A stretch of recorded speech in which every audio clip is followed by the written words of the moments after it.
안녕하세요, 여러분. 오늘은 정말 주목할 만한 이야기를 전해드리고자 합니다.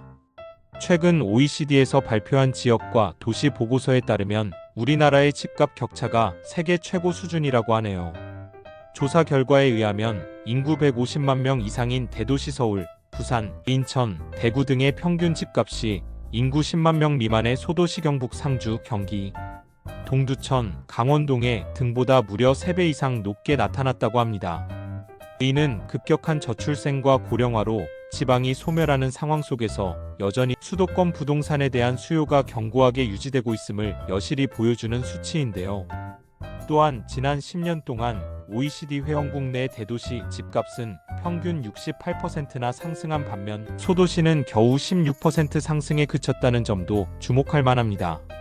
OECD 회원국 전체에서 대도시와 소도시 간 집값 격차는 평균 86%에 머물렀지만 우리나라는 그 차이가 211%에 달한다고 추산되는데, 이는 대도시와 소도시 간 격차가 200%를 넘는 나라는 한국뿐이라는 사실을 의미합니다. 인구가 많은 도시에서는 당연히 주택 수요가 늘어나 가격이 오르는 것이 일반적이지만, 너무 급격한 상승은 주택 시장의 불균형을 초래하여 대도시 주민들의 구매력을 크게 떨어뜨리고 결과적으로 주거 구입 자체를 포기하게 만드는 문제로 이어질 수 있다는 우려가 나오고 있습니다. 더 나아가 이 문제는 단순히 대도시와 소도시 간의 격차에 국한되지 않습니다.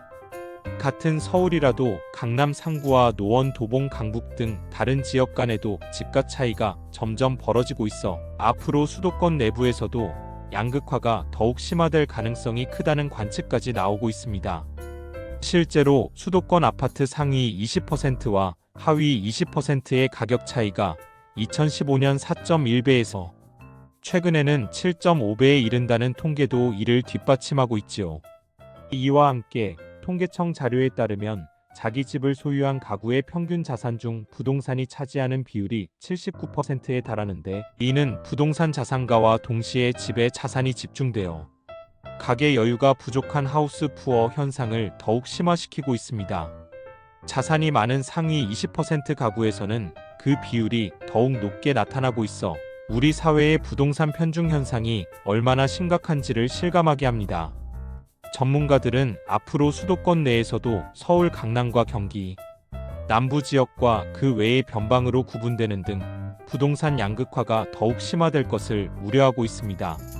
이 문제를 해결하기 위해서는 단순히 지역별 차이를 줄이는 데 그치지 않고 도심에 필적하는 인프라와 주거, 관광, 산업 등 다양한 특화 기반을 마련해 각 지역을 살리는 노력이 필요하다는 지적이 나오고 있습니다. 이처럼 OECD 보고서가 드러낸 우리나라 집값 격차 문제는 단순한 수치 이상의 의미를 지니고 있으며 국민의 삶과 미래에 직결되는 중요한 사안임을 다시 한번 느끼게 됩니다.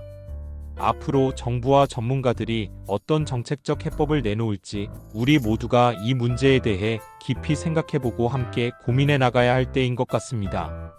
오늘도 끝까지 들어주셔서 진심으로 감사드립니다. 좋아요, 구독, 알림 설정 부탁드립니다.